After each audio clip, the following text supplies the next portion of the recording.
गृह मंत्री ने जम्मू कश्मीर से अनुच्छेद 370 हटाने का प्रस्ताव संसद में पेश किया। इस पर विपक्ष ने जमकर हंगामा किया। सदन में अमित शाह और चौधरी के बीच तीखी बहस भी हुई। चौधरी ने कहा, हमने शिमला और लाहौर समझौते पर हस्ताक्षर किए। ये अंदरूनी मामला है या फिर द्विपक्षीय? देखिए इस पर हमारी खास रिपोर्ट।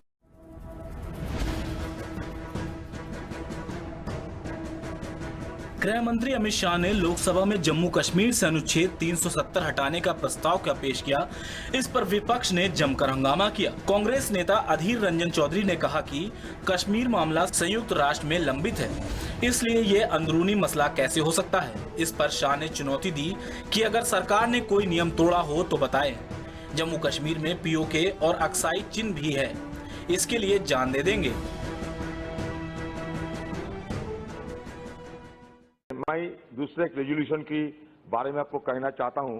1994 22 फरवरी इस सदन में एक संकल्प लिया गया था। वो ये है that Jammu and Kashmir was an integral part of India and that Pakistan must Venkat parts of the state under its occupation. The text of the resolution follows. ये बहुत बड़ा रेजोल्यूशन है, लेकिन आपको कोई कहने में मुझे ये नहीं लगता कि आप पीओके के बारे में सोच रहे हैं।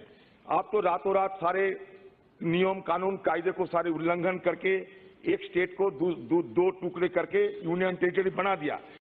देश की सबसे बड़ी पंचायत है, कौन सा नियम तोड़ा है वो बता दे, मैं उसका उत्तर दूंगा। वो तो इस तरह से जनरल बात नहीं हो सकती। ठीक है, देखिए वो तो हमारा स्पीकर है, सबसे बड़ी पंचायत है। हमारे नियम कौन सा तोड़ा है आप बता दीजिए। सर ये कश्मीर आप कहते कि अंदरूनी मामला है मनीष तिवारी, लेकिन आप भी सर यूनाइटेड नेशंस की मॉनिटरिंग लोग करते हैं। वहाँ यूनाइटेड नेशन मॉनिटरिंग करते हैं 1948 से।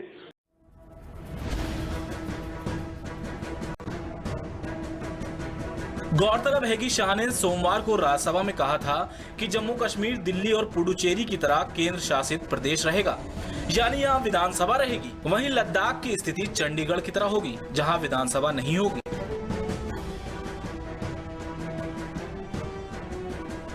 चौधरी ने कहा कि आप कश्मीर को अंदरूनी मसला बताते हैं, लेकिन 1948 से यूएन इस मामले को देख रहा है। इसे अंदरूनी मामला कैसे कह सकते हैं? हमने शिमला और लाहौर समझौते पर हस्ताक्षर किए। यह अंदरूनी मामले हैं या फिर द्विपक्षीय? कुछ दिन पहले एस जयशंकर ने अमेरिकी विदेश मंत्री माइक पोम्पियो से कहा था कि कश्मीर द्विपक्षीय मुद्दा है, आप इसमें दखल अंदाजी नहीं कर सकते। क्या अब भी जम्मू कश्मीर अंदरूनी मसला रह जाता है? इस पर जवाब देते हुए शाह ने कहा, जम्मू और कश्मीर भारत का अभिन्न अंग है, इस पर कोई कानूनी विवाद नहीं है। जब भारत और जम्मू कश्मीर का संविधान बना था, तब उन्होंने भी स्वीकार किया था कि वह भारत का ही अभिन्न अंग है। आप देखिए कि हमारे हिंदुस्तान की एक प्राइम मिनिस्टर शिमला एग्रीमेंट किए, दूसरे prime minister Atal Bihari Vajpayee Lahore declaration किए।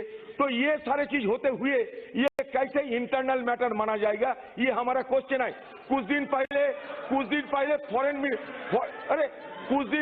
फॉरेन मिनिस्टर जयशंकर जी पोम्पियो से बात किया।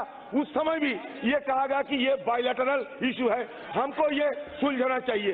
तो ये चीज आपको बताना पड़ेगा। नहीं, ये चीज आप इंटरनल है या ये बायलैटरल है, और आप ये क्या खुद कर सकते हैं? सबसे पहले मैं स्पष्ट करना चाहता हूं कि जम्मू और कश्मीर भारत का अंग है, अभिन्न अंग है। इसके बारे में कोई कानूनी या संवैधानिक विवाद नहीं है। इसकी स्पष्टता अध्यक्ष महोदय, भारत के संविधान और जम्मू कश्मीर का जो संविधान बना था उस वक्त, ये दोनों संविधान में बहुत क्लैरिटी के साथ की है। जम्मू कश्मीर ने भी इसको स्वीकार किया है कि वो भारत का अभिन्न अंग है।